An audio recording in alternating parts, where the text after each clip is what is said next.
Hello students, today I will discuss here the bar magnet as an equivalent solenoid. So we have to consider here a solenoid of length L having number of turns N and area cross section of the solenoid equal to A.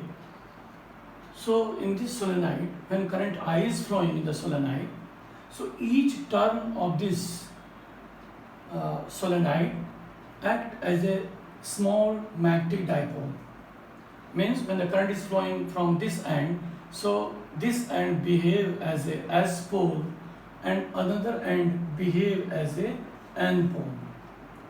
So the next turn again it is equivalent to the small magnetic dipole. So the magnetic dipole, the number of magnetic dipole will be equal to the number of turns in the solenoid. And these magnetic dipoles are arranged along a straight line. So the magnetic dipoles which are in a straight line, they will be neutralized to each other. These two and these are two are neutralized to each other, except the ends magnetic dipoles of the solenoid. So the one end of this solenoid act as a S and other is act as a N pole, and the magnetic dipoles which is in between the length of the solenoid, they will be neutralized to each other. So it is equivalent to just a big magnet having the length L which is equal to the length of the solenoid. So having the two poles, S pole and N pole. Each magnetic dipole, small dipole, if current I is flowing having area cross section A, so its magnetic dipole will be equal to I into A.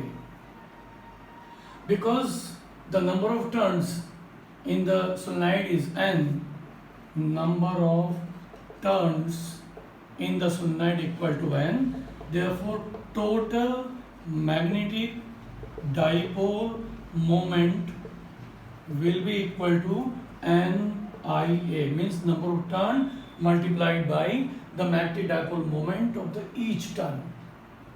So that is equal to the total magnetic dipole moment of the solenoid. It is equivalent to a bar magnet. So if we draw the magnetic lines of force, so the magnetic lines of force of the solenoid identical to the magnetic lines of force of the bar magnet.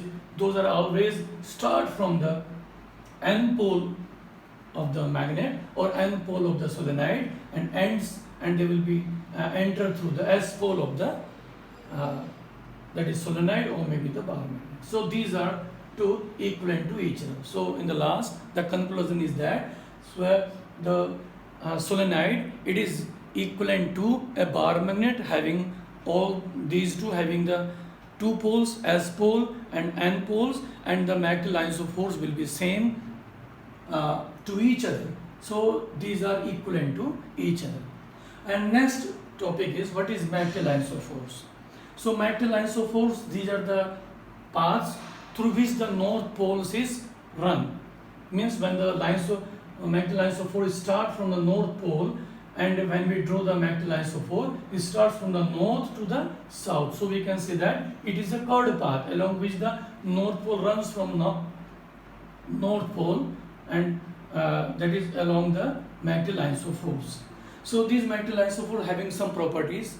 The magnetic lines of force always start from the north pole and ends, and they will be entered through the S poles. These magnetic lines of force are the closed loops. And if we draw magnetic lines of force and draw a tangent at any point on the magnetic lines of force, it gives the direction of the magnetic field.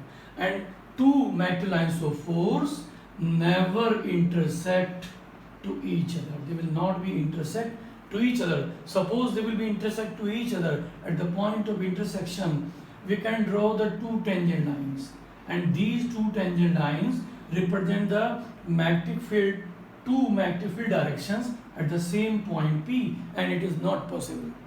So we can say that the two magnetic lines of force never intersect to each other. So these are the some properties of the magnetic lines of force.